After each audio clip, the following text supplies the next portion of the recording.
Day 25 of the Trump presidency. Let's begin our coverage with CNN's Joe Johns, live at the White House. Good morning, Joe. Good morning, Chris. Unsure footing here at the White House this morning as this new administration tries to slog its way through multiple controversies in areas that the president viewed as strong points during the election. President Trump's national security advisor, General Michael Flynn, under fire. The White House sidestepping questions about Flynn's future. Does the president still have confidence in his national security advisor?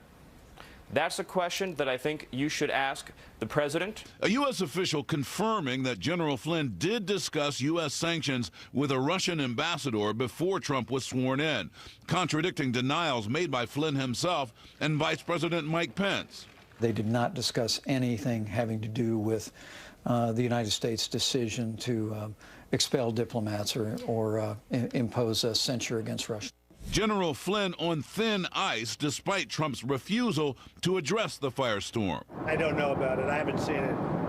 What report is that? I'll look at that. A senior administration official telling CNN Flynn has no plans to resign, nor does he expect to be fired.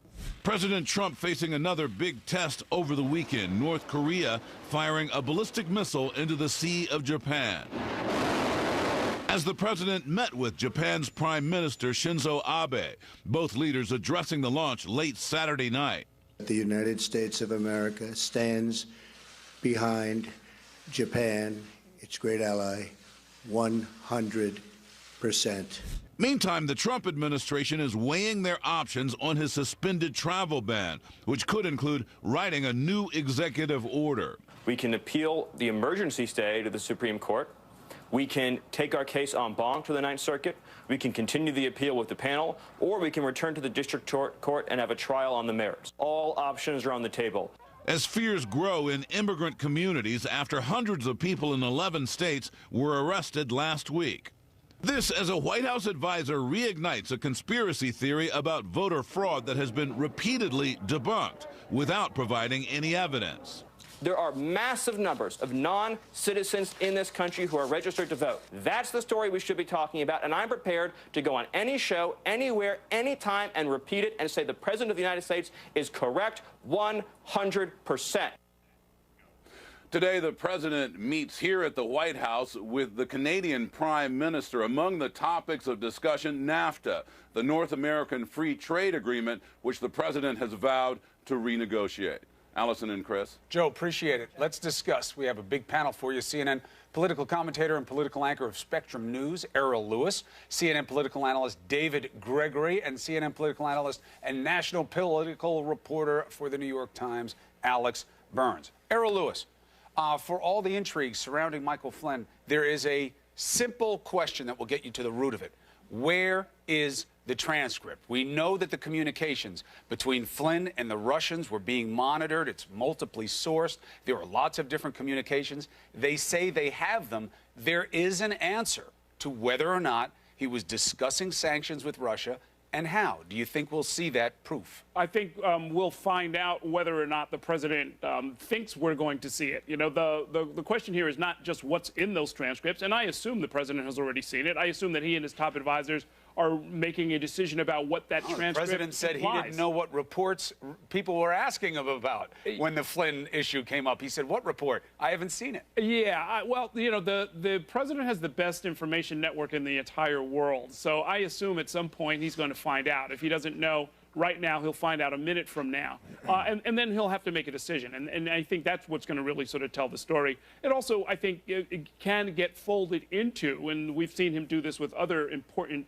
issues like his taxes, it does get folded somewhat into this larger question of what went on with the Russians with regard to the election. What kind of connections do they have to Trump, financial and otherwise, and political? And how does all of this fit into it? So this is a sort of an important piece of a much larger puzzle. And if they want to sort of make sure that we don't ever see any of this until the full puzzle is known, it may be a while before we see those transcripts. David, I think it's interesting to try to determine what is President Trump's breaking point with some of his staff to whom he's loyal. The Logan Act that this might have violated is an obscure law, rarely used. Why would this be the breaking point for Michael Flynn?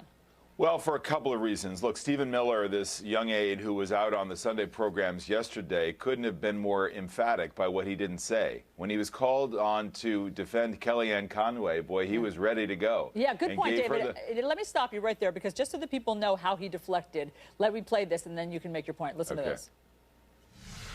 Does the president still have confidence in his national security advisor?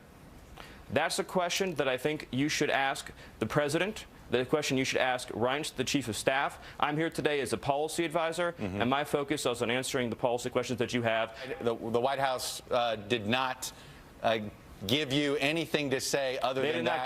They did not give me anything to say. It's not for me to tell you what's in the president's mind. That's a question for the president. By the way, what's so interesting is this is a crowd that doesn't like to do Washington as usual. That was complete Washington textbook, which has let him twist in the wind. And by him, I mean General Flynn. So they're not defending him. They're obviously talking about what they want to do with him, where they've defended Kellyanne Conway. So I think, look, he embarrassed the vice president by sending him out there to say something that wasn't true. And I'm sure the president is loyal to Flynn. You've got other aspects, too. You've got this kind of shadow NSC that's led by Bannon and Miller that's at work. And you have, I think, a sense that they're really not very organized within the NSC, that they don't know what they're doing, especially with a president who tweets all of this incendiary language about foreign affairs.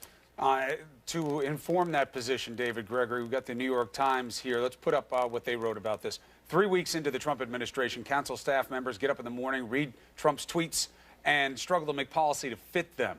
Most are kept in the dark about what Mr. Trump tells foreign leaders in his phone calls. Some staff have turned to encrypted communications to talk to their colleagues after hearing that Mr. Trump's top advisors are considering an insider threat program that could result in monitoring cell phones and emails for leaks. What do you make of that, Alex, in terms of what the daily reality is there versus past administrations? Well, I think we've seen things like this in past administrations, not quite at the National Security Council like this, but, that you do get to a point where an administration is politically beleaguered, in a bunker mentality, deeply paranoid about leaks.